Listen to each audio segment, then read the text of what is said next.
Bueno, buenos días. Eh, Primero agradecemos que hayan respondido a la convocatoria.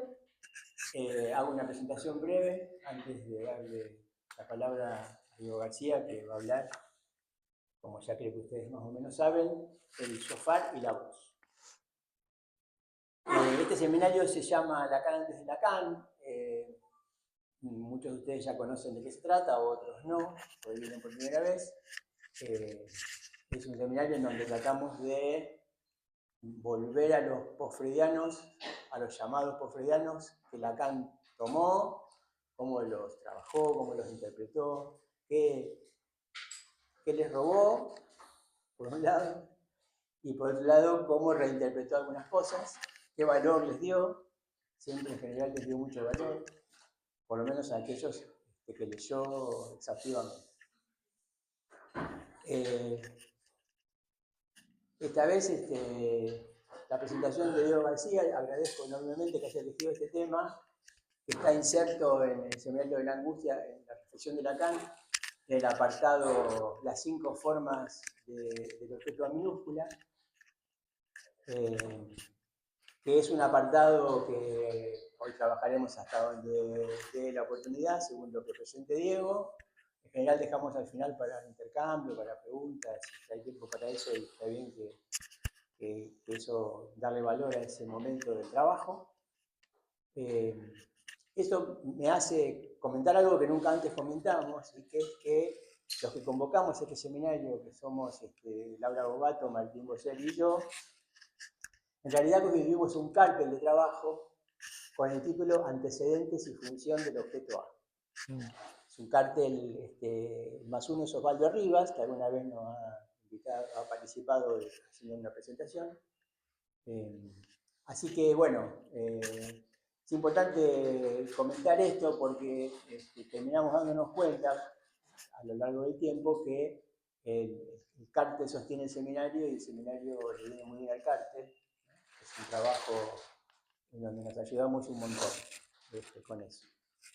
Así que, bueno, los dejo con Diego García, casi todos lo conocemos, es local, es un analista local. Y no hace falta, me parece, una presentación más exhaustiva, por lo menos no es lo que hacemos con los que participamos del seminario asiduamente, como es el caso de Diego. Lo dejo con él y, como les decía, al final, comentarios, preguntas, intercambios. Gracias. Bueno, buen día. Le agradezco a Héctor, a Martín y a Laura, que no está hoy, el espacio. No solamente este espacio que me toca participar a mí hoy, sino el sostenimiento del espacio del seminario en sí, que creo ya va por su cuarto año, Héctor, ¿no? Este es el cuarto año.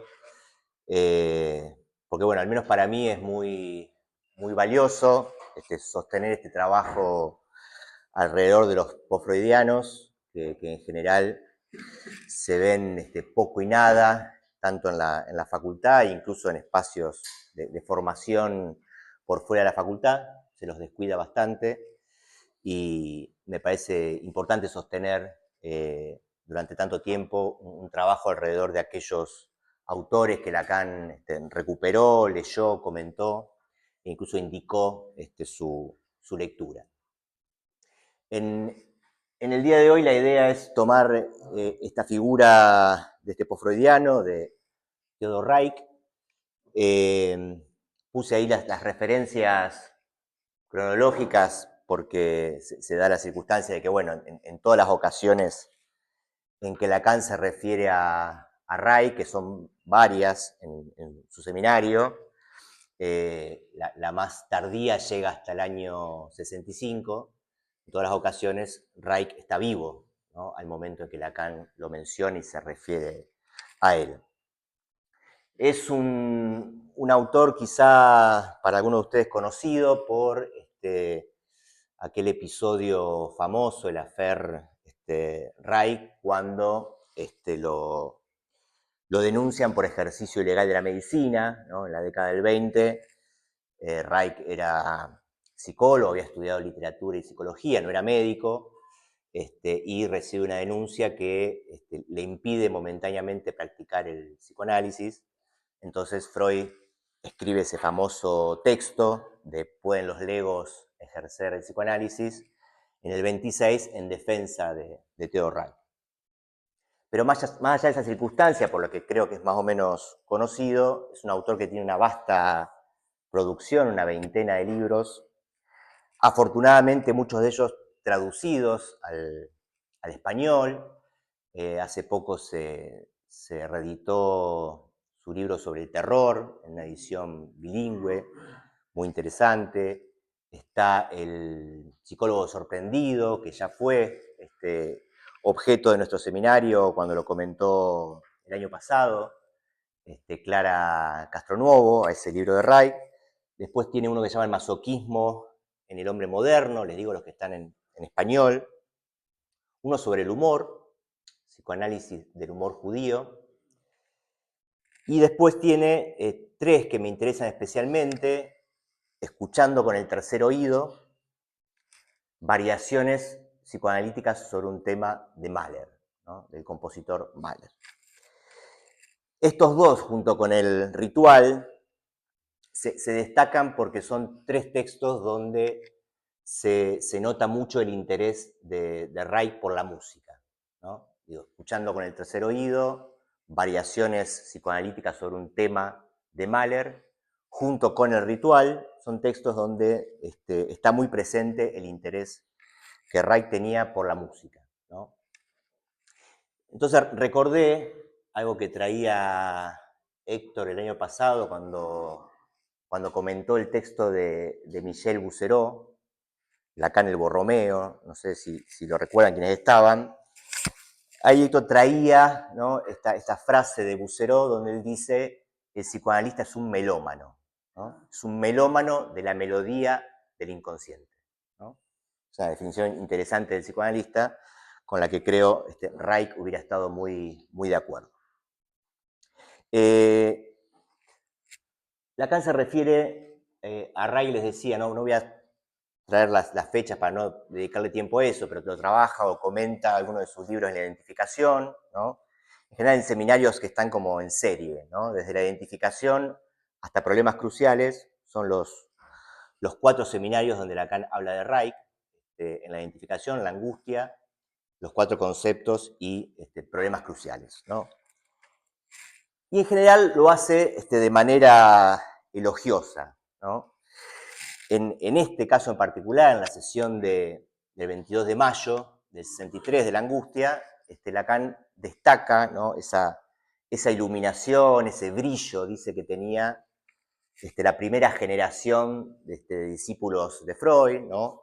Y se lamenta por cómo ese brillo se ha ido apagando en las generaciones siguientes, pero está muy presente, dice, en Reich, y él destaca, ¿no?, la pertinencia, la sutileza, la profundidad de los análisis de Reich, e incluso el interés que tiene Reich en los detalles, ¿no? Ustedes habrán visto que en el texto Reich elogia el prestarle atención a los detalles, ¿no? Él dice: la verdad está en los detalles, se reivindica freudiano en eso, e incluso comenta en el libro una conversación con Freud, ¿no?, donde Reich le dice que el método psicoanalítico le recuerda mucho a las investigaciones de Sherlock Holmes, ¿no?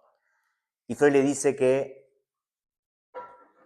él prefiere compararlo con los trabajos de Giovanni Morelli, ¿no?, que quizá algunos de ustedes han escuchado nombrar, ¿no? Freud comparaba el método analítico con el trabajo de este crítico de arte, Giovanni Morelli, conocido por el paradigma indiciario, ¿no? Era un crítico de arte que encontraba, ¿no?, las pruebas de falsedad o autenticidad de una obra de arte en pequeños detalles de las pinturas, ¿no? Se fijaba en cómo pintaba los lóbulos de la oreja, la nariz, los dedos, las uñas, ¿no?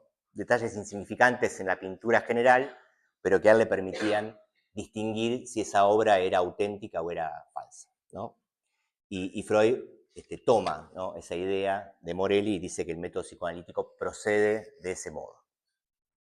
Lacan subraya eso, pero dice que el tema es saber en qué detalles hay que detenerse y en cuáles no, y que en ese sentido pareciera para él que Reich no tiene un criterio, ¿no? Y un orden muy claro de qué priorizar, ¿no? Y qué hacer con todo ese cúmulo de información con el que se encuentra en su trabajo. Y así como lo elogia, también critica algo que para Lacan es una fuente de confusión en Reich, que es lo que él llama el uso analógico del símbolo, ¿no? Ustedes saben, la analogía procede por comparación, ¿no? Por semejanza. Lacan ya había criticado el uso de la analogía en otra ocasión, en la década del 60, a principios del 60, cuando se ocupa de la metáfora del Perelman, ¿no? Que es un retórico considerado el padre de la retórica moderna. Ahí Lacan, comentando la teoría de la argumentación de Perelman, también hace un comentario acerca de la analogía, ¿no? Que no es nuestro tema ahora la metáfora, pero lo menciono para ilustrar por qué Lacan ve un problema, ¿no? En que Reich haga un uso analógico del símbolo, ¿no? Muy resumidamente lo que dice Perelman en su tratado es que la metáfora no es tanto una relación de semejanza como una semejanza de relaciones, ¿no? Y tomo un ejemplo clásico de Aristóteles, bastante sencillo, para ilustrar esta idea, que es la expresión metafórica, el atardecer de la vida, ¿no? Que se entiende que es una expresión metafórica porque la vida, en sentido literal, no atardece, ¿no? Pero él dice que es posible distribuir los términos que están en juego en esa metáfora, ¿no?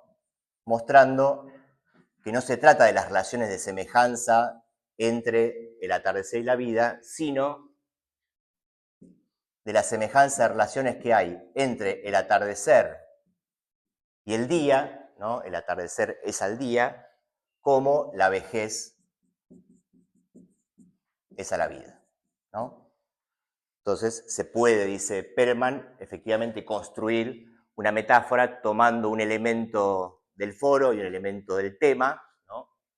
Y armar la expresión metafórica atardecer de la vida o incluso vejez del día, ¿no? Cualquiera de las dos metáforas podrían armarse a condición de tomar un elemento del foro y un elemento del tema, ¿no?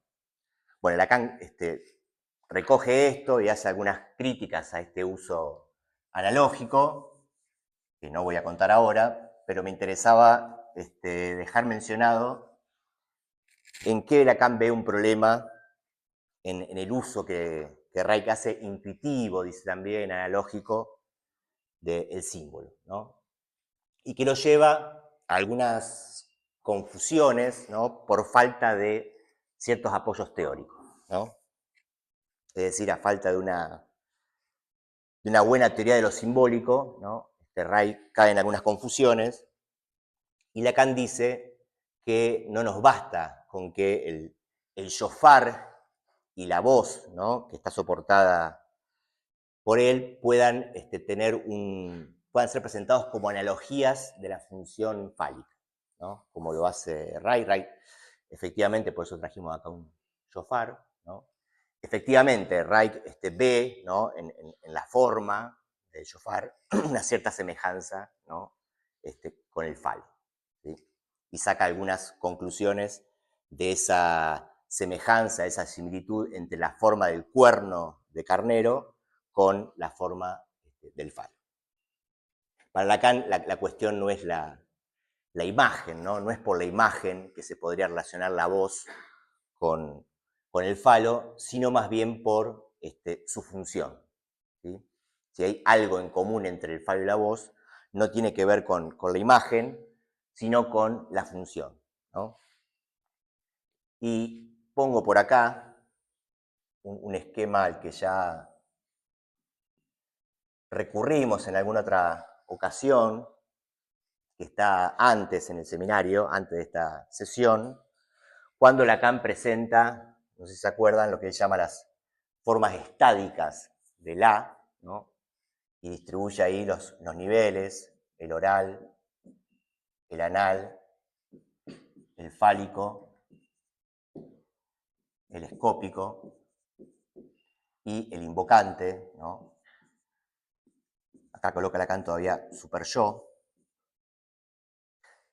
para decir, ¿no?, que estas son distintas formas de la, pero que tienen la misma función, ¿no? Por eso digo que para Lacan, si se puede ver alguna relación entre la voz y el objeto fálico, no tiene nada que ver con la imagen, no es por la forma, es porque tienen la misma función. Son formas distintas, pero la misma función de la, ¿no? Que es, como ustedes saben, causar el deseo, ¿no? Bueno, yendo más de lleno al texto de Reich, el ritual, es un texto que Reich escribe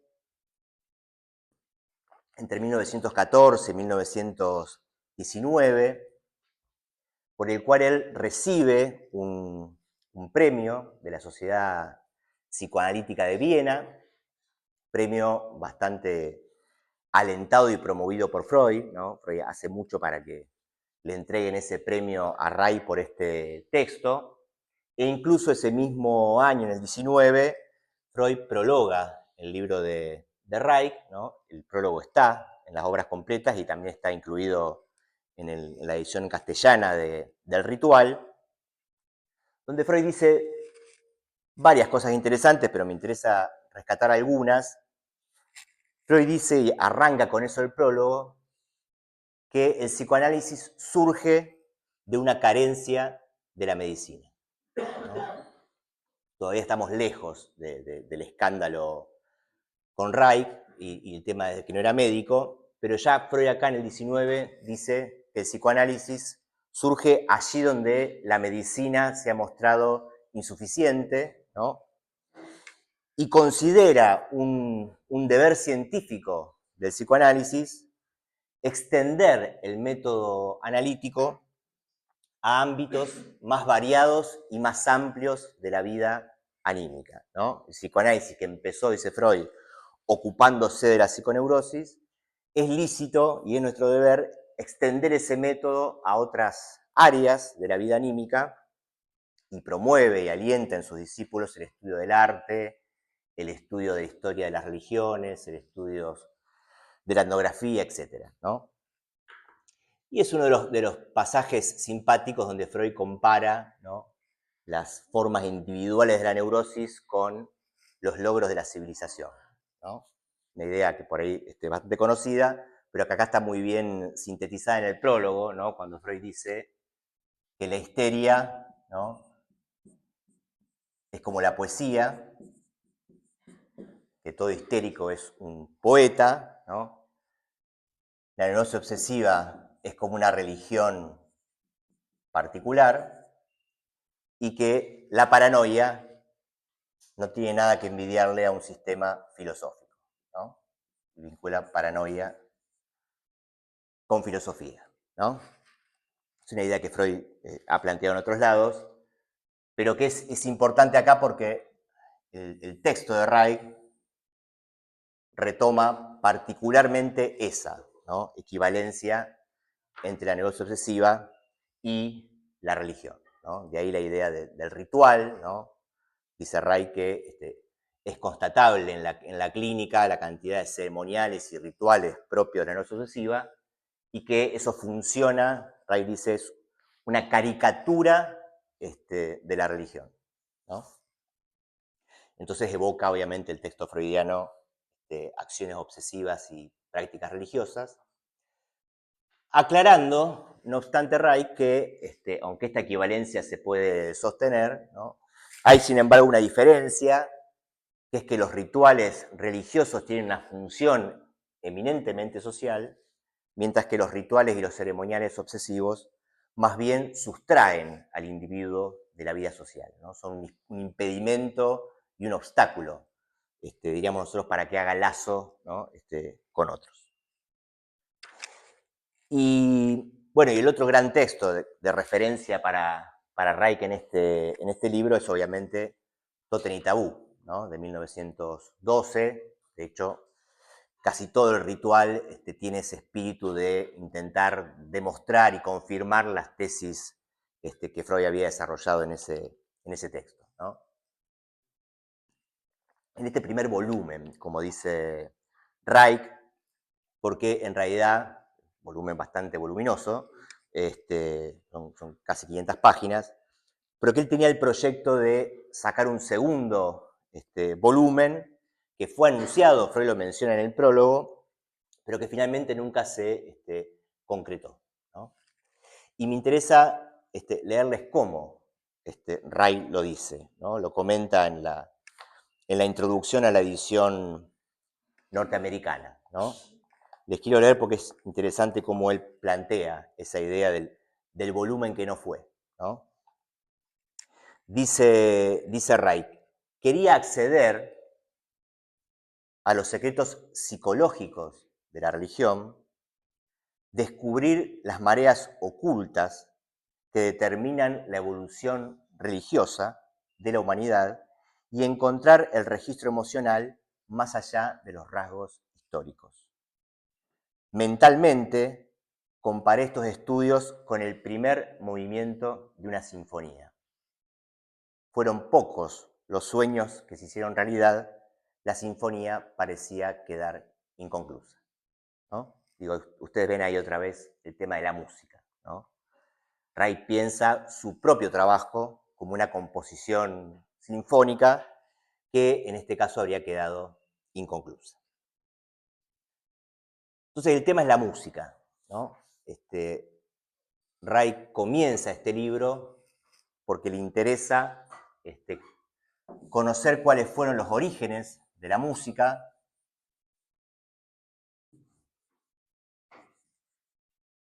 siendo que la música depende, ¿no? A diferencia de otras artes, depende eminentemente del sonido, ¿no? Y no necesariamente de la significación, ¿no? Lo que importa en la música no es su significación, puede incluso prescindir de la letra, puede prescindir de un montón de cosas, pero no del sonido, ¿no? Es algo que golpea y moviliza el cuerpo. Y me acordaba también de dos referencias cinematográficas que quería compartirles y traer acá sobre esta cuestión. Una es la película que estuvo nominada a los Oscars este año como mejor película extranjera, película española, Sirat, no sé si la vieron, del director español Oliver Laxe, que, bueno, Sirat es, ¿no? Camino, sendero, ¿no? Es una alusión a un pasaje religioso donde se habla de el angosto sendero que separa el cielo del infierno, ¿no? Y en la película, que trata de un padre que está buscando a su hija, que participa de unas suertes de fiestas electrónicas que se arman en el desierto de Marruecos, ¿no? Es toda una caravana de gente que va por el desierto montando, ¿no? En el pleno desierto grandes parlantes donde ponen música, ¿no? Y en determinado momento, esta es la escena que me parece importante señalar, el protagonista le dice a una de las organizadoras, pero no se escucha nada, ¿no? Y ella le dice, esta música no es para escuchar, es para bailar, ¿no? Es para danzar con el cuerpo, no hay nada que escuchar acá, ¿no? Y si ven la película van a ver qué tipo de música es, ¿no? Y la otra, más conocida, por lo menos para mi generación, que es Matrix, ¿no? En realidad, Matrix recargado, porque es la 2, ¿no? Y acá la generación joven no vio la 1, la 2 menos, pero ni siquiera hace falta que vean la película, pueden buscar la escena en YouTube, ¿no?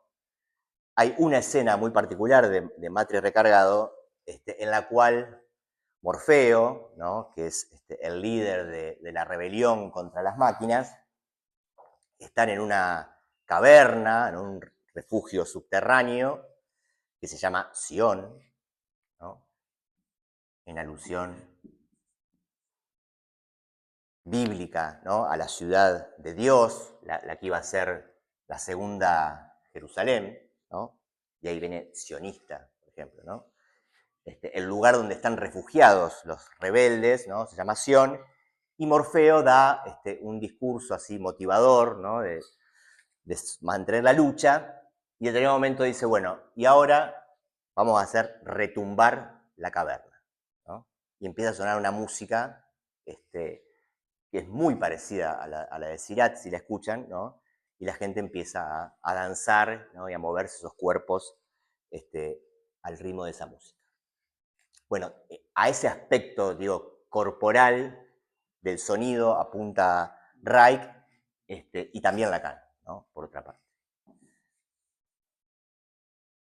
Y lo que dice Reich respecto de los orígenes de la música es que le llama la atención que todos los mitos occidentales respecto de la música está atribuida a dioses o a semidioses, ¿no?, que son los dioses o algunos semidioses los que le han entregado la música a los humanos, ¿no?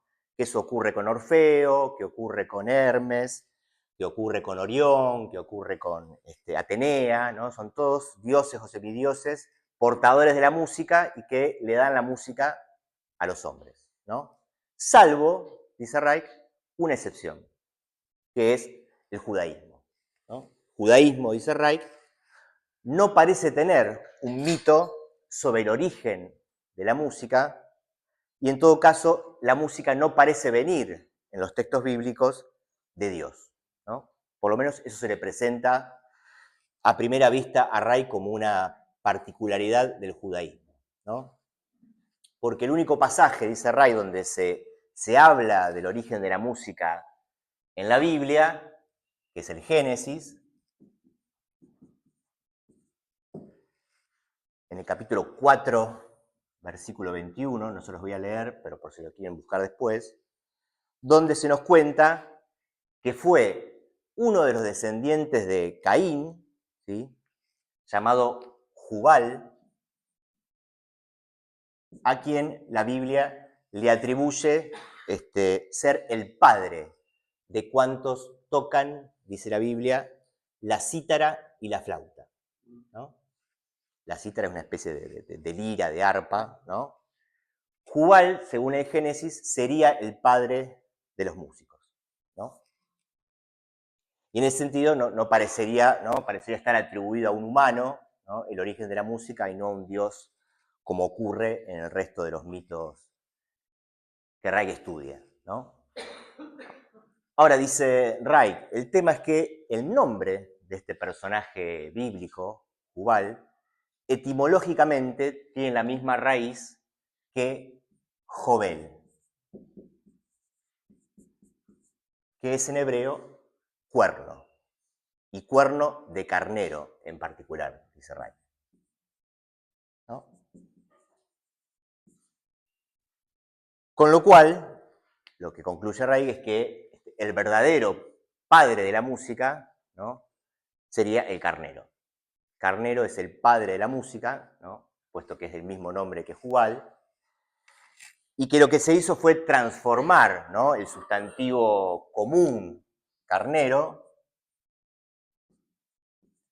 en un nombre propio, ¿sí?, para ocultar así, fíjense lo que dice, el origen animal de Dios, ¿no?, el origen totémico que hay detrás de la idea de Dios, ¿no? Ya lo vamos a ver un poco más en detalle, pero efectivamente Ray recuerda que es lo más habitual en las tribus totémicas, ¿no?, tomar el nombre del animal totémico, ¿no?, y eso es lo que habría hecho, según Reich, Jubal, ¿no?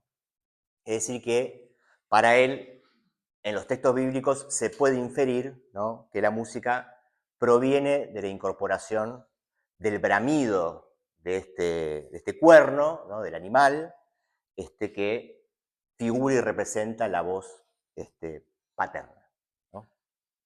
Ahora voy a volver sobre eso más adelante. El tema es que en el año 70 después de Cristo, hay muchas referencias históricas, obviamente, en el trabajo de Ray, pero interesa esta. En el año 70 después de Cristo, cuando se produce la destrucción del segundo templo de Jerusalén y se produce la diáspora, ¿no? Una de las tantas diásporas de los judíos, lo que le llama la atención a Reich es que de todos los instrumentos musicales que tenía el pueblo judío, solo conservan uno, que es el shofar, ¿no? En ese exilio, en esa diáspora, el pueblo solo conserva este instrumento, este cuerno de carnero, que es el shofar. Ahora bien, dice Reich que en sentido estricto, el shofar no sería un instrumento musical, porque es imposible producir una melodía con este cuerno, pero sí una serie de sonidos, 3 sonidos en particular, que son perdón por mi hebreo, el tequiá, ¿no? Un sonido continuado que lo escuchábamos al principio cuando Héctor pasaba el sonido del shofar, ¿no? Un sonido continuado seguido de yevarim, un sonido más quebrado, dice Reich, y teruá, que es un sonido estridente, ¿no? Esas 3 series de sonidos que se producen con el shofar, dice Reich, se parece más al bramido de un toro, efectivamente, que a una obra musical, ¿no? Ahora, la característica principal de este cuerno, en todos los casos, ¿no? Es, por un lado, su forma, ¿no? Esta forma curva característica que le hace decir a Ray que representa un símbolo sexual, ¿no? Del pene de Dios, y el material, ¿no? Del que está hecho el shofar, porque se puede hacer con el cuerno de cualquier animal, generalmente es con el carnero, pero podría ser el cuerno de cualquier animal, excepto el toro, ¿no? Excepto el toro. Un poco por acá. ¿Por qué no el toro? Bueno, Reich rastrea eso, ¿no? Rastrea las referencias bíblicas, que no le convencen del todo, ¿no? Él dice que los textos hebreos justifican esta prohibición por referencia al becerro de oro, ¿no? El becerro, que es la cría del toro, ¿no?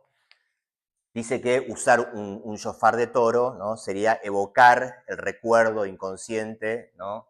De aquella adoración a un falso dios, ¿no? Que había cometido el pueblo judío en la escena del monte Sinaí y demás. Entonces dice que se prohíben usar ese tipo de cuerno por la reminiscencia que les implicaría la vergüenza de recordar que el pueblo judío había adorado a un becerro de oro, ¿no? A Ray no le convence de toda esta explicación, ¿no? Y dice que en realidad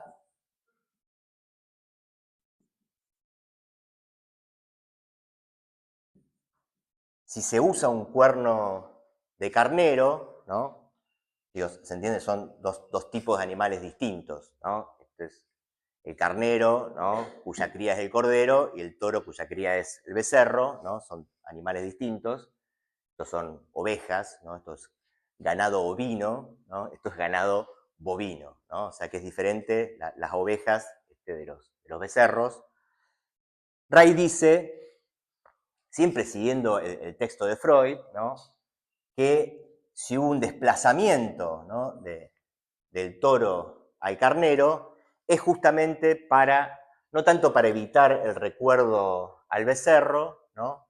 Sino por la cuestión del cordero, ¿no? Que también es un animal recurrente en la Biblia, ¿no? Jesús mismo dice, yo soy el Cordero de Dios, ¿no? Que quita los pecados del mundo. Pero la referencia importante para Ray que es el sacrificio de Isaac, ¿no? Pasaje bíblico donde Dios le pide a Isaac que mate a su hijo, ¿no? Y a último momento, ¿no? Fiel al sadismo que tenía el Dios del Antiguo Testamento, ¿no? Justo antes de que lo mate, le permite sustituirlo por un cordero, ¿no? Entonces, la voltereta que hace Reich es que se desplaza, ¿no? En vez de reconocer la cuestión del padre, ¿no? Del asesinato del padre, según Freud, ¿no? Se desplaza de la cuestión hacia el hijo, ¿no? Entonces, tocamos el cuerno de carnero, ¿no? Porque nos identificamos con el hijo, ¿no? Y reprimimos el recuerdo, ¿no? De aquel asesinato del padre primordial, ¿no? Bien. Lo cierto es que el shofar nunca se utiliza en situaciones triviales, ¿no? Siempre es en acontecimientos importantes y se va, con el paso de los siglos, se va restringiendo y se arraiga el uso cada vez más al ámbito religioso. Entonces lo toca, por ejemplo, en la Rosh Hashanah, la miro a mi esposa que es judía, si lo pronuncio bien, ahí está, el Año Nuevo Judío, ¿no? Es una de las ceremonias en las que se toca, se hace sonar, más que tocar, se hace sonar el shofar, ¿no? En Yom Kippur, el Día del Perdón también, y en otras ceremonias como la excomunión, ¿no? Y tanto Reich como Lacan, ¿no? Toman esa misma referencia, ¿no? Obviamente aludiendo a la excomunión de Spinoza, ¿no? De Baruch de Spinoza, el filósofo, del 27 de julio de 1656. ¿No? Tanto Lacan como Reich hacen alusión a esa excomunión. Lo curioso es que, bueno, teniendo en cuenta que al par de meses a Lacan lo van a notificar de su exclusión de la IPA, no es raro, ¿no?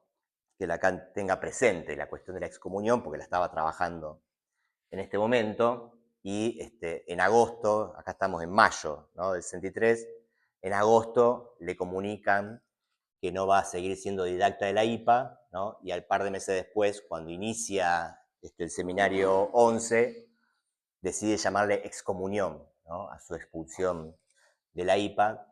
Digo, no tiene nada de raro, teniendo en cuenta que estaba trabajando ese tema y la excomunión ya estaba dando vueltas, ¿no? En esta época. Entonces, la interpretación de Reich, y ya voy cerrando con Reich para pasar a la lectura que Lacan hace de esto, la interpretación de Reich, que comienza en sentido estricto a partir de después de las primeras 30, 40 páginas del capítulo, porque primero hace toda una cuestión histórica, ¿no? Y recién en el punto 3 comienza con la interpretación psicoanalítica de este ritual y toma como apoyo este pasaje del Éxodo, ¿no? Donde está la historia del becerro, capítulo 19 y 20 del Éxodo, que tampoco se los voy a leer, se las resumo, pero es una historia más o menos culturalmente conocida, ¿no? Moisés está llevando al pueblo judío hacia la tierra prometida, ¿no? Se detienen en el monte Sinaí, el pueblo queda en la base del monte y Moisés asciende, ¿no? a su encuentro con Dios, del cual después va a volver con las tablas de los mandamientos, ¿no? Y al ver al pueblo adorando el becerro de oro, ¿no? Se calienta y rompe las tablas de la ley, ¿no? Que después se vuelven a escribir, ¿no? Pero ya no son las que había escrito Dios. No sabemos ahí qué es lo que había escrito realmente Dios. Conocemos el establecimiento de Moisés, para decirlo. Sí, la única edición autorizada, diría Miller. Bueno, conocemos el establecimiento de los mandamientos que hizo Moisés, ¿no? Sí, sí. Bueno, esa parte, ¿no? En la que Moisés está en la cima del monte y el pueblo judío está en la base, es la que Reich cita, ¿no? del Éxodo, que dice así: al tercer día, al rayar el alba, hubo truenos y relámpagos y una densa nube sobre el monte y un poderoso resonar de trompeta, ¿no? Y ahí Ray va al texto hebreo, ¿no? Y comprueba que el término es shofar, ¿no? Un poderoso resonar de un shofar. Y todo el pueblo se echa a temblar, ¿no? Dice el Éxodo.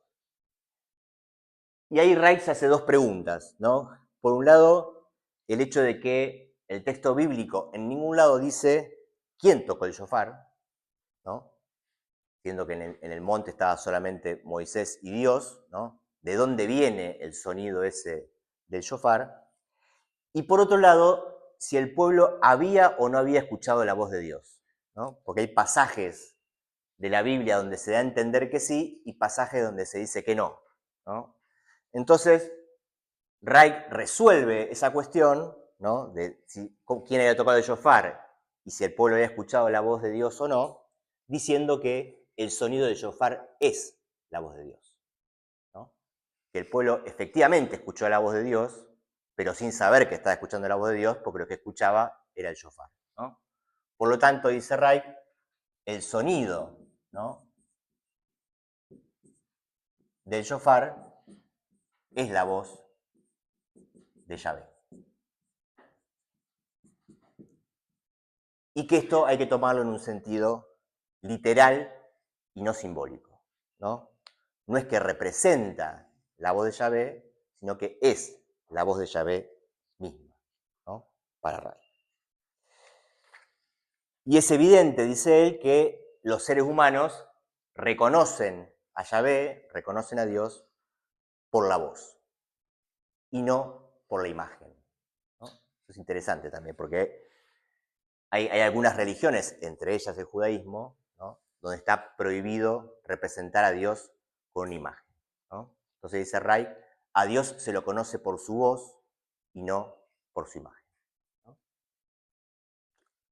Esta idea de que no hay imagen de Dios es interesante para lo que el uso que Lacan después va a dar, ¿no? de la voz como un objeto A, ¿no? justamente no especularizable, ¿no? Es una característica del objeto A el hecho de que no pasa la imagen, no se puede especularizar el objeto A.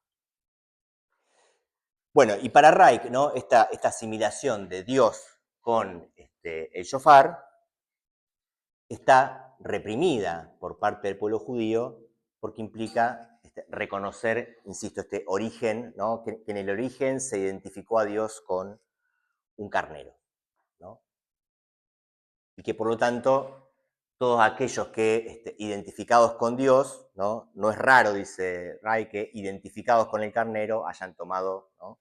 sus insignias, ¿no? que se pongan máscaras de animales y demás, y que el sacerdote al momento de tocar el shofar es Dios mismo, ¿no? Entonces hace toda una vuelta ahí para mostrar que se puede encontrar un origen histórico al concepto de Dios, ¿no? Partiendo del padre primitivo freudiano, asesinado, devorado, ¿no? Sustituido luego por el animal totémico, ¿no?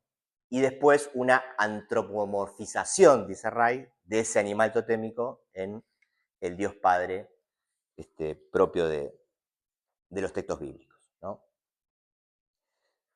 Bueno, y concluye con esto, ¿no? Estoy salteando muchas cosas, pero concluye con la idea de que si el sonido del shofar aterroriza y conmueve, ¿no? genera esa sensación en el cuerpo, es porque rememora de manera inconsciente la culpa por ese crimen original de que habla Freud, ¿no? del asesinato del padre, ¿no? Que es un recordatorio acústico, ¿no? del primer crimen de la humanidad, ¿no? y que eso se traduce en los fieles como angustia, ¿no? La cuestión de la angustia está en el propio texto de Ray, de ahí que Lacan lo tome para al interior de su seminario sobre la angustia, ¿no? Y que esta angustia que siente el pueblo al escuchar el sonido del shofar es una reacción a los deseos hostiles, inconscientes, hacia el Dios Padre y hacia el animal que lo representa, ¿no? Porque no solo está el deseo de matarlo, sino además de apropiarse, dice Ray, del gran pene de Dios Padre, ¿no? Y de esa manera apropiarse de los poderes sexuales. Bien. Vengo bien de tiempo, ¿no? Entonces, ¿qué le interesa a Lacan de todo esto, ¿no? Parece que la sesión está bien titulada, en este caso por Miller, La voz de Yahvé, ¿no? Porque efectivamente la cuestión para Lacan es completar, ¿no? el esquema de las gamas, dice él, de las relaciones de objetos. Ya había trabajado el objeto oral, el objeto anal, ¿no? El objeto fálico, el objeto escópico, ¿no? Y se propone ahora añadir, ¿no? Como él dice, el nivel del oído, ¿no? Trabajar el objeto A bajo la forma de la voz, ¿no? Es decir, en relación a, lo pongo por acá, a la pulsión, el objeto que se relaciona con la pulsión invocante. Porque no está de más recordar, ¿no? Que invocante, ¿no? Etimológicamente es invocación, o sea, es el llamado, ¿no? Y Lacan dice en otra sesión, ¿no? Que tiene tanto el sentido del llamado, en el sentido del llamado de Dios, como de mandato, ¿no? La vocación tiene que ver con el llamado, pero también tiene que ver con el mandato, ¿no? Por eso los mandamientos, ¿no? Mandamientos son los mandatos de Dios, ¿no? Las demandas de Dios a los hombres, ¿no? Es decir, encuentra una relación intrínseca entre la voz y el mandato, ¿no?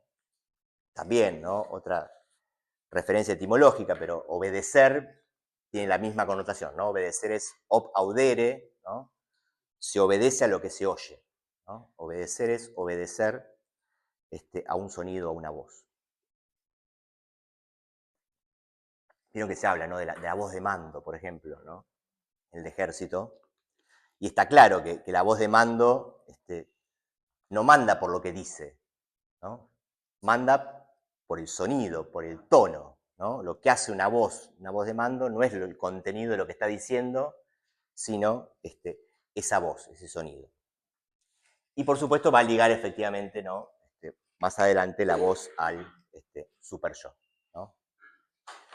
Del cual va a decir que es una voz áfona, ¿no? La voz del super yo. Una referencia más, en el seminario inmediatamente siguiente al de la angustia, que se conoce como el seminario interrumpido, porque es justo ahí en el medio del quilombo con la IPA, que se llama De los nombres del Padre, Lacan dice, así como al pasar, ¿no? Que si se situara el origen A del superyo, muchas cosas en la clínica quedarían más claras, ¿no? Si se reconociera la vinculación que hay entre el superyo y el A, ¿no? Por esta vía, por la vía de la voz.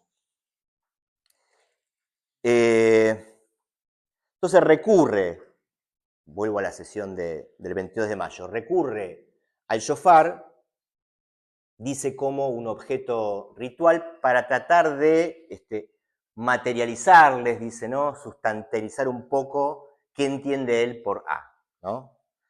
Porque obviamente esto no es el objeto A, ¿no? Sino es una de sus formas, es una manera que tiene Lacan de figurar el objeto A, del mismo modo que todos sabemos que la mierda no es que sea el objeto A, es una forma de presentarse el A, ¿no? Y que este sonido, y en esto lo sigue a Ray punto a punto, ¿no? Este sonido conmovedor, inquietante, ¿no? Que resuena en el cuerpo y suscita angustia, nos va a presentar de una forma ejemplar lo que tiene la voz como objeto A, en tanto separable, dice Lacan. Se sirve del shofar para mostrar ese carácter separado, ¿no? De la imagen del cuerpo, ese carácter esa forma de corte. Lacan ya venía del seminario 6 hablando de la como forma de corte, ¿no? Es un objeto separable, recortable de la imagen del cuerpo.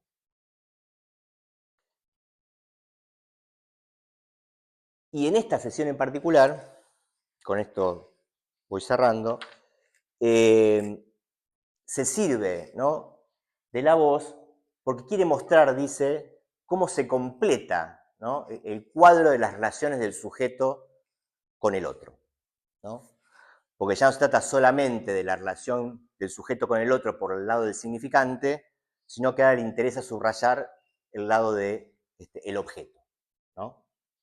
Y que la voz es una, me parece, es una de las formas con la que Lacan más, más le sirve para mostrar cierta diferencia, ¿no?, entre lo que hasta ahora más había desarrollado en su enseñanza, que es la cuestión del significante, y empezar a introducir la cuestión del objeto, ¿no?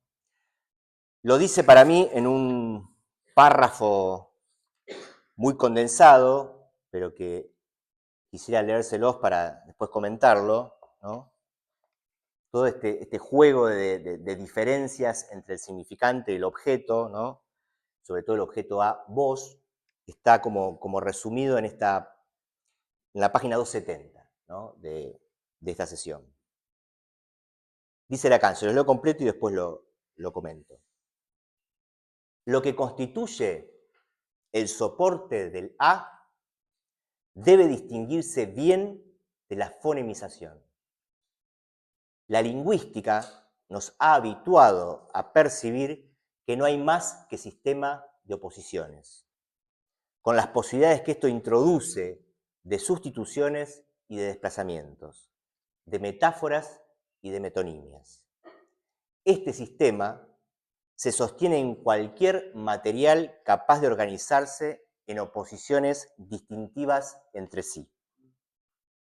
Cuando algo de este sistema pasa a una emisión, se trata de una dimensión nueva, aislada, de una dimensión en sí, la dimensión propiamente vocal, ¿no? Entonces, me parece que está interesante, por lo menos para dejarlo planteado de una forma esquemática, ¿no? Voy a simplificar mucho, seguramente, pero después podemos meterle todos los matices que corresponden. Pero Lacan está siendo muy enfático en esta sesión en particular respecto de las diferencias entre el significante y la voz, ¿no? Entre el significante, como ya lo había definido, ¿no?, como lo que representa al sujeto, ¿no?, para otro, y el A, la voz en este caso, como soporte, dice, del A, ¿no? Significante ligado al sujeto, la voz ligada como un soporte del A, ¿no?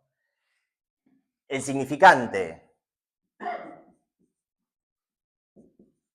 articulado, ¿no?, en relación a los fonemas, al sistema de oposición de los fonemas, dice Lacan, desplazamientos, sustituciones, metáforas, metonimias, ¿no? Uno podría pensar en el Fordá, pero es un ejemplo bastante particular ese, ¿no?, porque en el Fordá está tanto la oposición fonemática como el tema del objeto, ¿no? Pero Lacan dice, el sistema significante se organiza de a pares, ¿no?, de a pares de opuestos, ¿sí? Es lo que nos ha enseñado, dice la lingüística, ¿no?, esa frase que les leí recién, ¿no? El par significante, ¿no?, el famoso binarismo jacobsoniano que Lacan recupera, ¿no?, S1, S2, es decir, todo en el significante permite ordenarse por un sistema de oposición y de pares, ¿no? En cambio, la voz, dice, debe distinguirse radicalmente de la fonemización y además se trata de un objeto que es impar,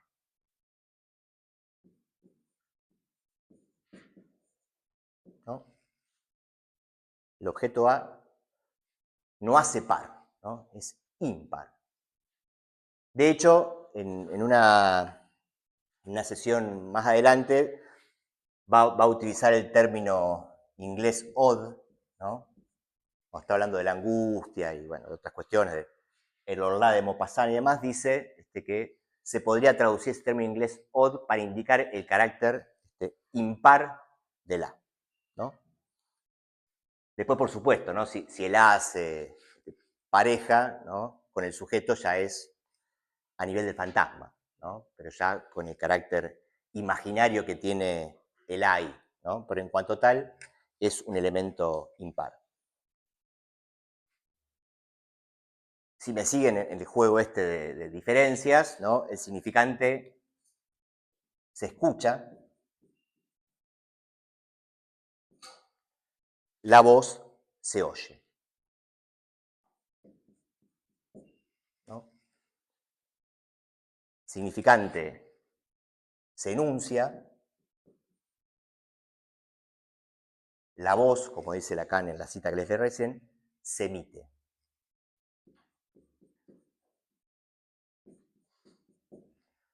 No es una enunciación, es una emisión. Cuando trata de la voz, ¿no? Vino que dice, cuando se pasa del sistema significante a una emisión, ya estamos en una dimensión nueva, aislada, ¿no? Distinta de la del significante. Es algo así como, esto lo digo yo, ¿no? Pero como el núcleo real de la enunciación, ¿no? Barthes hablaba, por ejemplo, del grano, el grano de la voz, ¿no? Y Recanati, a quien Lacan invita alguna vez al seminario en Ancor, dice el grano real de la estructura, ¿no? Usa esa misma, el grano de arena de la estructura. Y si el significante, por último, temas que están todos en este seminario, ¿no? Y en el anterior, si el significante tiene que ver con la identificación, ¿no? Con la introyección simbólica de un rasgo, Lacan dice la voz se incorpora.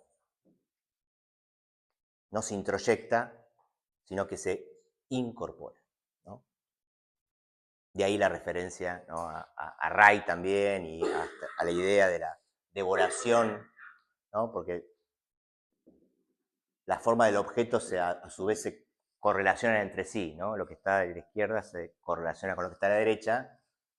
La pulsión invocante tiene que ver también con la pulsión oral, ¿no? Por eso la cuestión de la incorporación. Bueno, y lo último con lo que quería cerrar, para volver a Reich, o en realidad para volver al judaísmo, hay un librito que se tradujo hace poco, este año, que se llama El rabino y el psicoanalista, de una autora que se llama Delphine Orvillier, que es rabina, ¿no? Que dice algo que me resonó con Reich, ¿no? Y termino con esto. Dice Orvillier, la identidad judía juega permanentemente con la ruptura y el corte. Sin duda ustedes ya lo han constatado. La ruptura o el corte es omnipresente. Está sobreactuada en cada circunstancia, en el ritual, en el calendario, en casi todos los ritos judíos. Uno se casa y rompe un vaso. Nace un bebé y uno se asegura que le falte un pequeño detalle. Moisés baja del monte Sinaí y rompe las tablas de la ley. Y nos pide caminar durante 40 años arrastrando por el desierto vasijas rotas. Se construye una casa y según la ley judía hay que asegurarse de que falte un pequeño tramo de pintura, un ladrillo o que haya una grieta en la pared, como si no se pudiera habitar un lugar terminado. La falta, la ruptura, la fractura son omnipresentes en el judaísmo.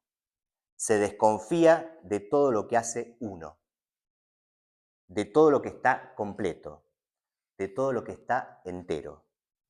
de todo lo que se define como terminado y que impide que el infinito habite en el mundo y en nosotros. Es como si hubiera siempre que dejar incompleta la obra, ¿no? La sinfonía inconclusa de Reich. Bueno, nada más. Gracias.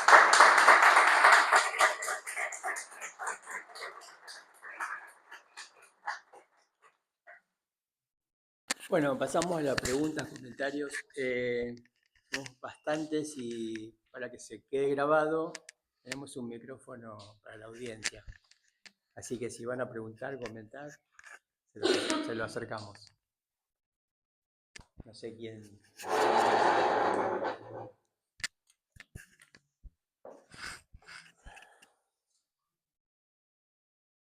¿Podrías poner el sonido de nuevo ahora que...? ¿Qué sabemos de qué se trata? No, fíjate si está prendido, tenés que aprender a tocar la tecla. ¿Tiene alguna luz o toco por las dudas?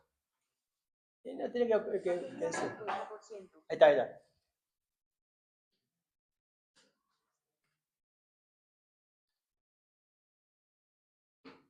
¿Arrancó?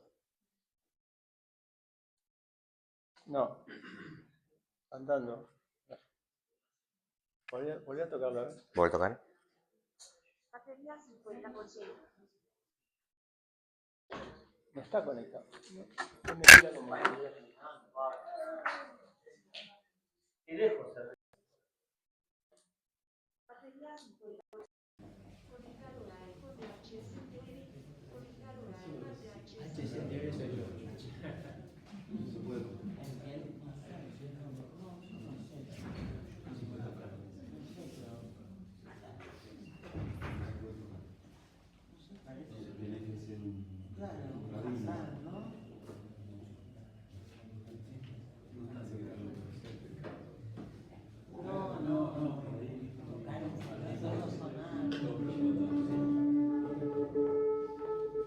A veces Dios se pone afónico.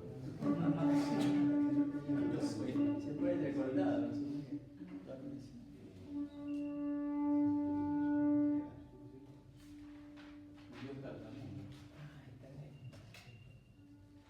¿Se escucha? Sí.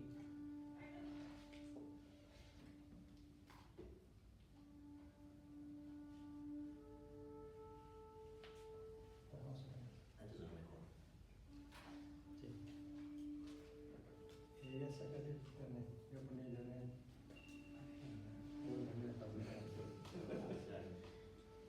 ¿Viste la abertura de Así hablaba Zaratustra?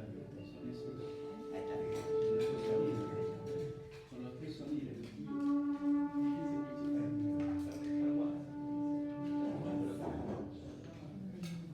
Vamos de nuevo.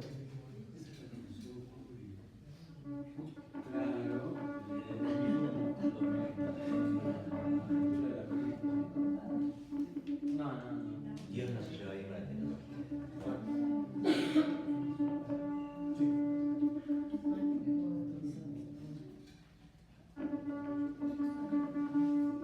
No debería ser así, ¿no? Se entiende. Si alguien quiere lo puede hacer sonar de acá, pero yo no me animo a tanto. Puede. Sí, sí, alguien que sepa, digo, ¿no? Con eso. ¿Vos sabés? Acá hay uno que...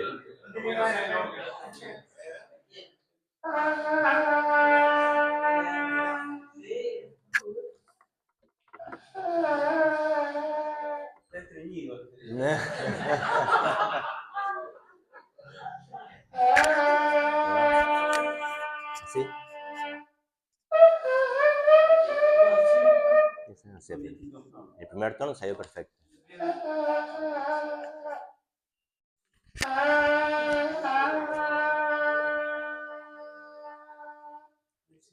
Bueno, le Esto propongo... queda grabado para la posteridad, gracias. Le propongo que pasemos a... Claro. Pará, decilo de ahí porque no se graba, señor. Le propongo que Contalo de pasemos allá para que se grabe. Le propongo que pasemos al texto. ¿No te hiperventilaste, Carlos? Decime que no, Si no estás entre dos, si te... ¿O querés decir No, algo? estos instrumentos están afinados en si bemol, todos. Las bocinas están en si bemol, las bocinas de los barcos, de las locomotoras, de los autos. Porque es un sonido, el si bemol, que crispa los nervios, no apacigua, inquieta, pone nervioso. Son los que se usan en la guerra para ataque y retirada. Esto que vos decías, voz de mando, es inequívoca, no hay forma de quedarse quieto. Claro, Impacta en el cuerpo, claro. distinto a otros instrumentos, digamos, ¿no?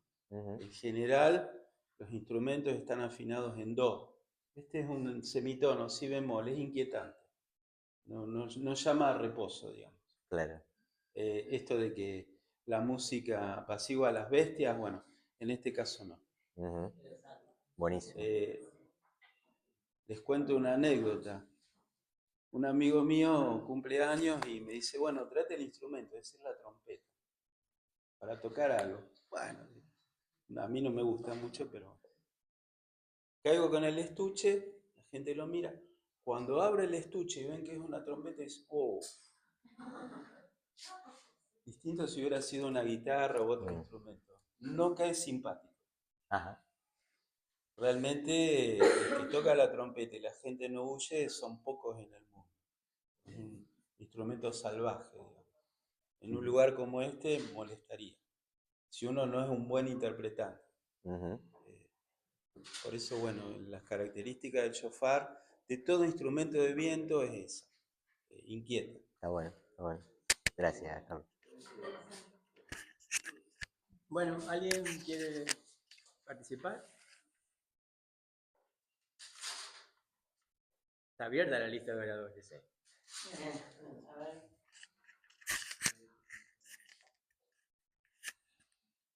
Perdón, paradójicamente, el mismo sonido se hace con una concha. Bueno, inquietantes si los hay. Claro.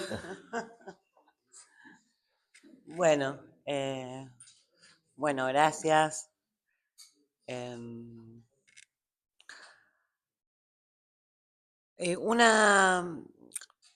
gustaría si se puede como ampliar. Pensaba en esta diferencia, esta última de las diferencias que nombraste en relación a lo que trabaja acá en esa sesión, entre entre el significante, ¿no? El significante se escucha y la voz se oye en relación al imperativo categórico, ¿no?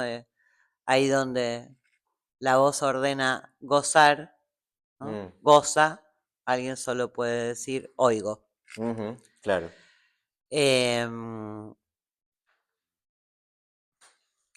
Me parece que esa es por ahí una de las diferencias, y cómo la voz, ¿no? Pensaba en una práctica analítica, cómo la voz, no al nivel del significante, sino al nivel de esa imparidad,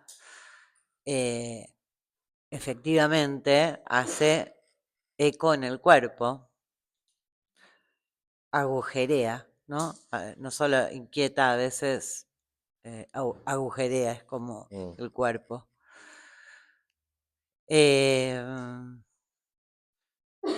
Bueno, no, muchas cosas para pensar y seguir como, ¿cómo se dice? Cuando uno se queda con las resonancias todavía de lo escuchado, en este caso. Sí, Gracias. ahora que decís lo del agujero, bueno, Ray cuenta ahí que si el shofar está agujereado, no se puede utilizar salvo taponando el agujero, digamos, ¿no? Pero Lacan, a diferencia de Ray, ¿no? Con el tema de la imagen, lo que a él le interesa es que sea un pedazo de cuerpo, ¿no? Y que además esté agujereado, ¿no? Que solo funciona si está este agujero, ¿no?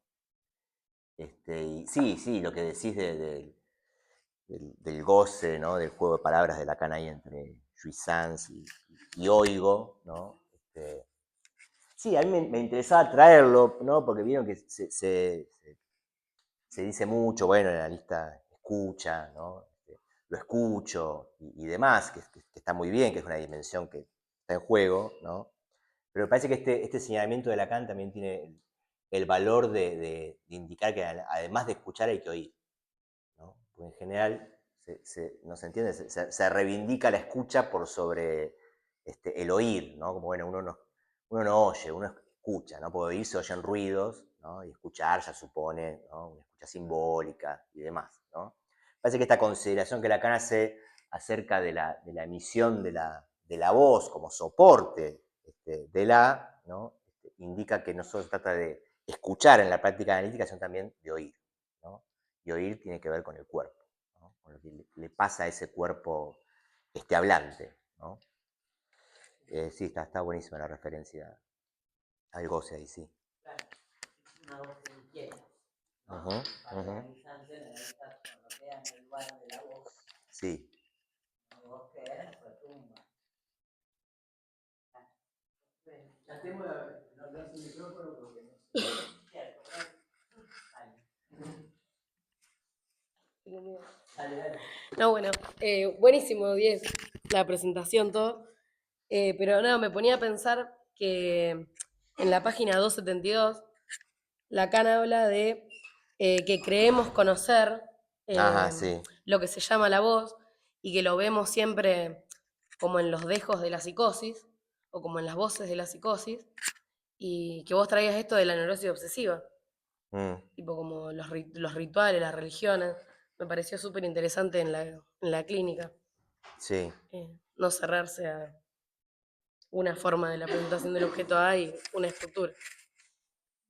Y conocemos sus hojas muertas, dicen, ¿no? Vieron que Sí, es está todo el súper tema poético ahí en eso. de las caducas, ¿no? En ese seminario, las hojas muertas, ¿no? Las hojas que caen de los árboles, ¿no? En el otoño, se llaman las caducas, ¿no? Y Lacan habla ahí en relación al objeto que cae, ¿no? Dice las caducas, ¿no? Conocemos las hojas muertas de la voz, ¿no? Conocemos sus desechos, sus caducas, ¿no? Y sí, en la psicosis, bueno, ahí está la particularidad este, de una voz que se hace presente, ¿no? Porque digo, todo esto tiene que ver con que el objeto A falta, ¿no? El tema es cuando algo de ese objeto que debería faltar se hace presente, ¿no? Y la experiencia de oír voces, habría que decir más que de escuchar voces, en la psicosis, ¿no? De oír voces, tiene que ver con esa, ¿no? Con esa aparición del A en un lugar donde debería faltar, ¿no? Claro. Bueno, esto me retorna rápidamente lo que decía Carlos sobre la cuestión de lo inquietante, digamos, y cómo está, digamos, el lugar que tiene, digamos, el sonido, ¿no? De esto, que cómo cómo le había dicho Carlos, está eh, Si bemol, eso, la si bemol, nota. claro, ¿no? Claro, la tonalidad que inquieta, ¿no? Que conmueve, que sacude, ¿no? Ujú. Justamente en lo que tiene que ver con el retorno, digamos, de la voz en la psicosis, ¿no? Me hacía acordar justamente de esto que decía Carlos. Ujú. Exactamente, ¿no? E irrumpe de golpe, ¿no? Digamos. Y un trueno. Sí. Pensaba, ¿no? El dios del trueno. Perdón. Comentario, pregunta. Orador. ¿Alguien más? Eh, bueno, yo quiero hacer un par de observaciones. Muy claro, Diego, muy claro, el desarrollo muy amplio. La primera estoy obligado a comentar esto, digamos. Cuando Buceró dice que el psicoanalista es un melómano, en realidad lo dice críticamente. Ah, mira. Bueno, no es el momento tal vez de desarrollar, ¿no? Pero el contexto es Ajá. que justamente él va a oponer a esa pasión por escuchar ¿no? La cuestión del nudo y cómo se trabaja clínicamente con el nudo. Pero bueno, será para una reunión donde Claro. podamos retornarlo y retornar a esto. Y A mí me quedó como una frase, ¿no? La melodía del inconsciente dice me eso, pareció, claro. pero lo dice críticamente. Ahí va. Critica a los psicoanalistas en tanto que melómanos del inconsciente. Mirá. Cero, ¿no? Digo, Sí, no sí, digo sí. que esto, Sí, sí. digamos, a Reich le hubiera A Reich, encantado claro. exactamente como vos lo citás. Sí. Lo otro que es muy interesante lo que vos comentabas de Giovanni Morelli, que más de Freud y demás, por el tema de los detalles, y me gustaría agregar algo, ¿no? Porque efectivamente, ¿cómo es esto que inventa Morelli como crítico de arte para descubrir los cuadros falsos de los museos? En esa época había muchos cuadros falsos en museos. Y él inventa un método basado en el detalle que hace que se descubra cuáles son los cuadros falsos. Y el tema es muy interesante como él lo plantea, que los copistas, es decir, los que hacían los cuadros falsos, obviamente tenían técnica como para hacer que pareciera el original, ¿no? Y podían copiar todo, pero había algo que ellos no podían copiar. ¿No? Digo, no es que no querían copiarlo, es que no podían claro. copiarlo. Y aquello que ellos no podían copiar eran los detalles que el autor original había realizado, como decías vos, la oreja, las manos, etc. Pero el autor original no había puesto su voluntad, su Ningún empeño en eso. consciente, un empeño en cómo hacía esos detalles. Y eso que supondría una versión del inconsciente, una versión poco freudiana tal vez, pero como que inconscientemente el autor original hacía estos detalles de tal manera que eran prácticamente incopiables. Y de ahí viene la idea de que este método, ¿no? Surge. Quiero decir, de alguna manera podríamos decir, está el sujeto, ¿no? El sujeto del autor original está en los detalles de los cuadros. Bueno, lo otro que también quiero remarcar, que me parece importantísimo, es que justamente Lacan critica el uso analógico del símbolo en Reich, ¿no? Y no solamente lo critican en Reich, sino que también hay un texto muy importante, que es la lectura que hace Lacan sobre la teoría del simbolismo en Jones. Sí. Y efectivamente, ¿no? Halaga que Jones se ocupe del símbolo, obviamente, y que el símbolo relaciona al lenguaje, pero justamente termina concluyendo que tiene una teoría o hace un uso analógico del símbolo, lo que hace que él pueda diferenciarse de eso, ¿no? Y que lo mencione acá a propósito del shofar y la voz, o la voz de Yahvé en esta reunión del seminario, es importante porque, a mi entender, excede el hecho de, digamos, este uso analógico del símbolo en Reich, excede en la interpretación de Lacan el hecho de que Reich haga una analogía entre El shofar y el shofar y la voz como función del fálica, digamos, ¿no? En relación al falo, ¿no? A la función del falo. Digo, me parece que toda la argumentación de Reich, que vos reproduciste en parte, está basada en la analogía. Y que Lacan hace un gran trabajo porque son reuniones difíciles de seguir estas, ¿no? Porque no solamente está esta de la voz de Chávez, sino que tenemos otras. Por eso decía, el apartado de, ¿no? Las 5 formas del objeto de la minúscula. Porque Lacan las va articulando, ¿no? Va articulando lo escópico con lo invocante, ¿no? En muchos casos. Y me parece importante remarcar esto, e insistir con esto, porque es el espíritu que le queremos imprimir a este seminario, ¿no? Digo, descontarse del uso analógico del símbolo es un trabajo de discurso, ¿no? Digo, uno puede decir, bueno, no, qué sé yo, lo imaginario, y entonces yo rescato lo simbólico, ¿no? Como si la analogía solo estuviera una consideración imaginaria de las cuestiones, sino que también está en esta forma de entender el detalle, como vos lo remarcabas. Es decir, que Reich va haciendo, podríamos decir, asociaciones, relaciones, establece conexiones entre elementos y saca conclusiones erráticas, según Lacan, ¿no? Porque justamente la base de esa reflexión es el uso analógico del símbolo. Es por eso que me parece que durante todas estas reuniones, en el seminario de Lacan, lo que Lacan está discutiendo es cómo se articula el A a la angustia de castración, ¿no? Cómo se articula el A a la castración, ¿no? A mí me parece que el tema del seminario es la angustia, pero la cuestión, ¿no? Es la cuestión de base es la cuestión del deseo de la castración, ¿no? Para poder situar bien. Y eso mismo me lleva a lo último que voy a decir, para no abundar más, cuando vos decís que el A es separable de la imagen del cuerpo. En un momento lo formulaste de esta manera, ¿no?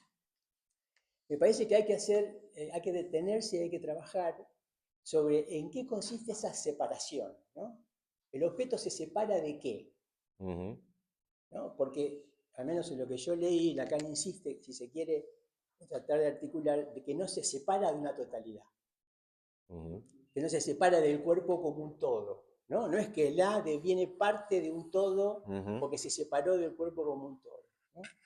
En ese punto, trabajar en qué consiste la separación que da origen al objeto A, concorde, parece fundamental para no hacer un uso analógico del símbolo, justamente. En ese sentido.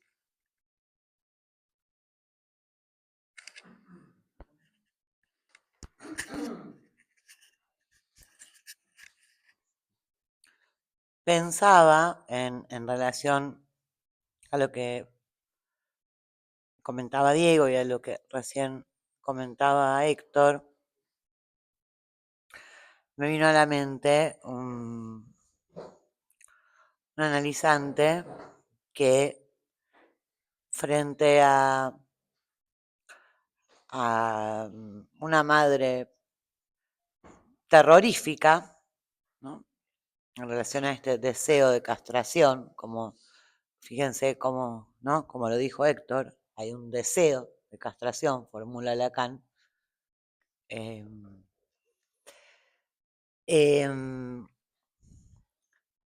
Ante una situación puntual de conlleva mucha angustia para este paciente, hace una hipoacusia, justamente.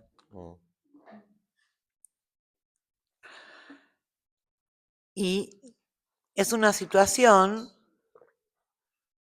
donde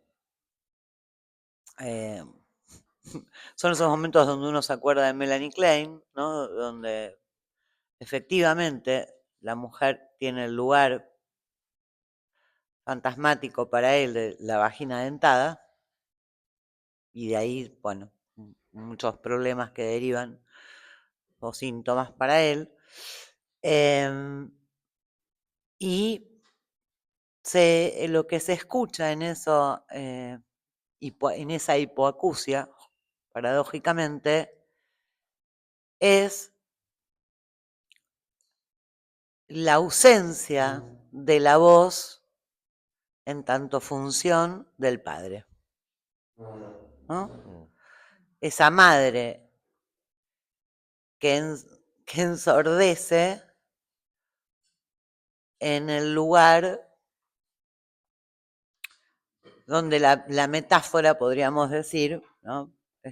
Paterna no atravesada por esa metáfora, y donde tampoco hay ese padre del pater, el que impacta, el que esa función que limita el poder de la madre, ¿no? El poder caprichoso. Entonces, a mí también está esa particularidad, ¿no? De esa oreja que no se puede cerrar.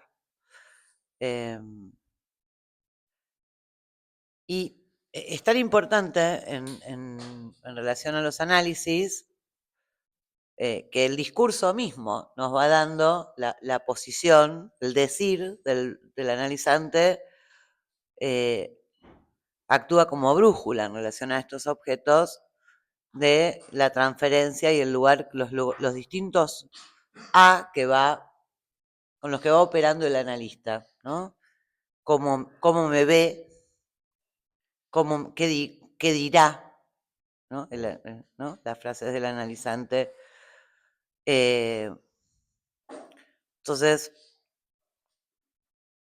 le decía antes en el bar, estábamos conversando con Diego, con Martín, con Héctor, que en Yom Kippur, que es una de las ocasiones donde suena el shofar, en el Día del Perdón, el shofar suena luego de toda la ceremonia, ¿no? Como cuando concluye el ayuno, da por concluido el sacrificio del ayuno, y que cuando suena, el efecto es en el cuerpo, uno lo siente, cada quien a su manera, a mí me provoca emoción, pero de ninguna manera es algo que efectivamente, ¿no? Que se escuche, sino algo que se oye. Eso es me parece como, no sé si caigo en el terreno de la analogía, pero como hablamos del shofar, efectivamente hay algo que tiene que ver, está muy bien lo que toma Reich y cómo lo retoma Lacan, ¿no? Me gusta mucho.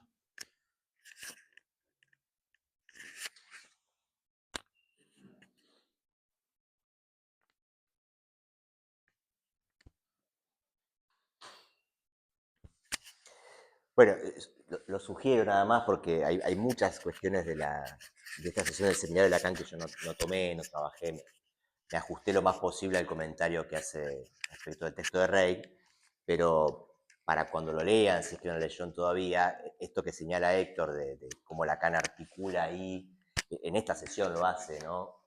Entre el nivel escópico y el nivel invocante, vale la pena leerlo y detenerse, ¿no? Porque Lacan termina de hablar de la voz y vuelve al ojo, ¿no? Y vuelve a hablar de la mirada y del nivel escópico, ¿no? Y dice que efectivamente el nivel escópico es el nivel que más, donde más se rechaza la castración, ¿no? Donde más fácilmente queda velada la cuestión de la castración, el nivel escópico, ¿no? Por el privilegio de la visión, ¿no? Por la diferencia que hace Lacan ahí en el 11 entre la visión y la mirada, ¿no? Hay un predominio propio de la visión en el nivel escópico que hace que la castración quede más escamoteada, dice Lacan, que en los otros niveles, ¿no? Y que el nivel de la voz viene a rectificar algo de eso que pasaba en el nivel escópico, ¿no? Y arma un cuadro, bueno, yo no puse acá el cuadro, arma un cuadro mostrando las diferentes relaciones al otro que se ponen en juego en cada forma del objeto, ¿no? Y no por casualidad el nivel escópico es el nivel de la omnipotencia del otro, ¿no?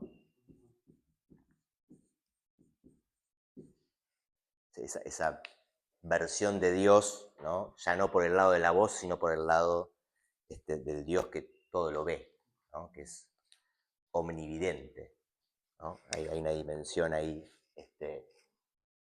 no solo en la voz, una dimensión persecutoria, por lo que decía Valentina de la psicosis, ¿no? No solamente la voz, sino también la mirada, tiene una función muy persecutoria ahí.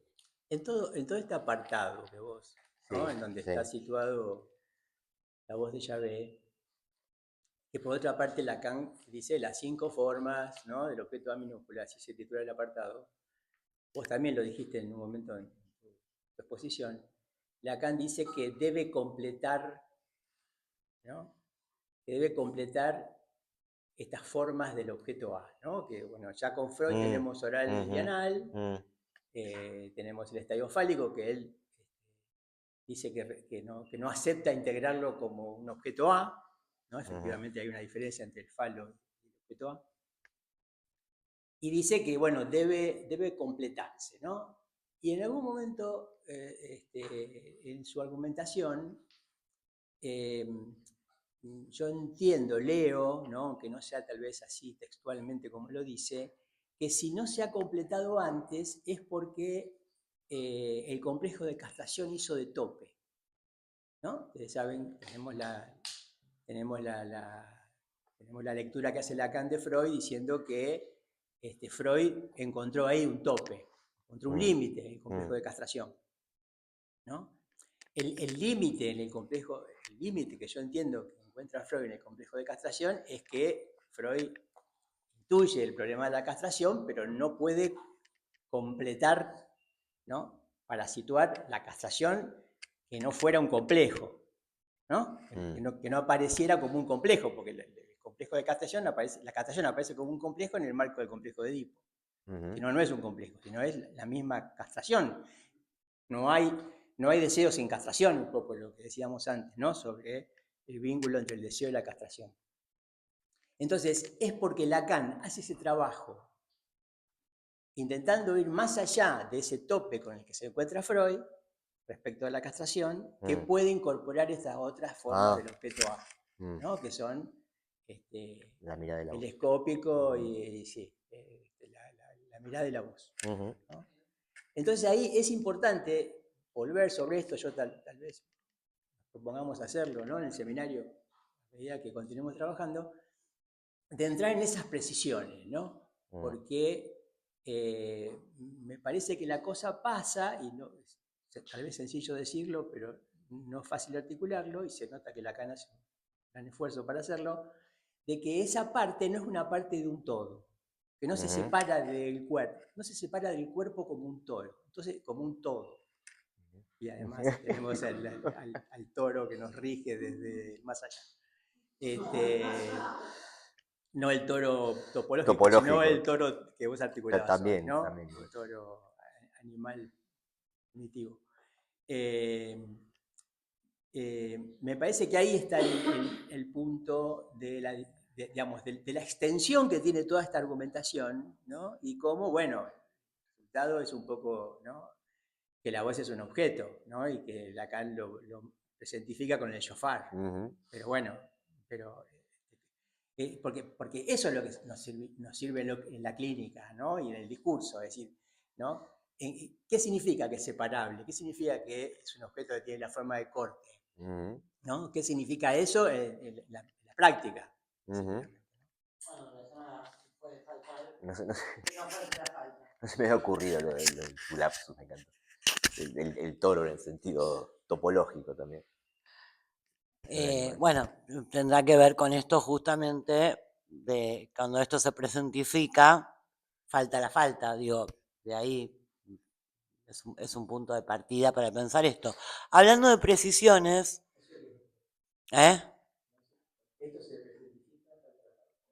sí, que es lo que dice el seminario de Angustia Lacan, que la presentificación del objeto A lo que hace es que presentifica algo que no debería estar, digamos, ¿no?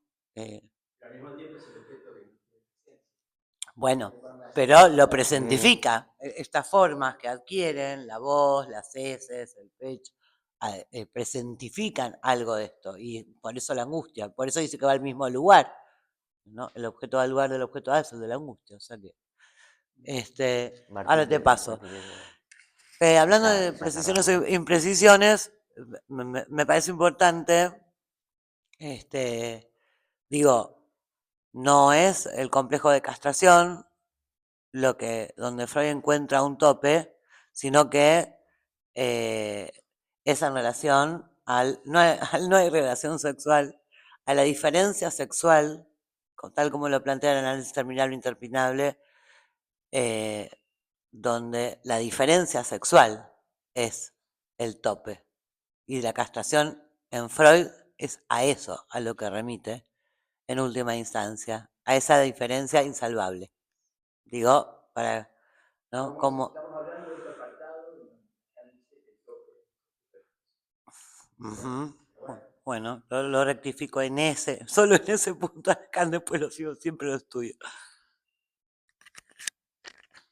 Bueno, es un tema inmenso, pero había estado pensando, así como lo entiendo, que la cuestión del objeto A que se presenta en el seminario de la angustia está en relación a, o sea, porque está presente antes, ¿no? Pero ¿por qué ahí, ¿no? Y yo entiendo que ahí digamos, lo que se produce es un despojamiento de atributos, por más que, ¿no? Digamos que el objeto se presenta de tales y cuales formas. Bueno, eso es un poco largo, pero esto lo digo en relación a la cuestión de la imagen, porque Ajá. también hay imágenes de todo tipo, hay imágenes táctiles, imágenes acústicas, de todo se puede hacer imagen, ¿no? Entonces me parece que, por ejemplo, cuando decía Silvina la cuestión de la relación de la angustia y el objeto A, perfectamente un sonido, ¿no? del shofar se puede presentar como imagen, ¿no? La cuestión es eh, eh, que el punto de la angustia es cuando no se produce esa separación de la imagen respecto del objeto. Cuando no se produce la separación de la imagen respecto al objeto. Claro. ¿No? Lo que es relativo a esa columna de la... ¿no? Bueno. Pero, digamos, cuando el objeto se presenta en sus formas, bueno, ahí está articulado con los otros, con la imagen, con los significantes.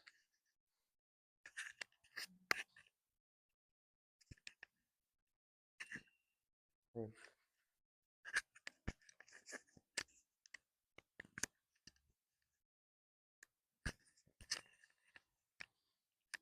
Bueno, ¿alguna otra información?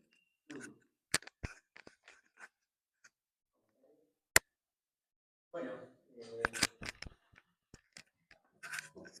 ¿Cuándo se continúa eso? sí, claro, eso iba a comentar. Ah. El 22, el 22 es, no. Sí, 22 de agosto. El sábado 22, que es el cuarto, vamos a recibir a Gabriela Correira, María Gabriela Correira, que ya estuvo alguna vez hablando acá del Hombre de los Lobos. Va a trabajar la relación entre Freud, podríamos decir así, y Sabina Spielrein. Es muy interesante, que la podríamos considerar una post-freudiana en ese sentido. Y bueno, como siempre, los esperamos y hasta el próximo encuentro.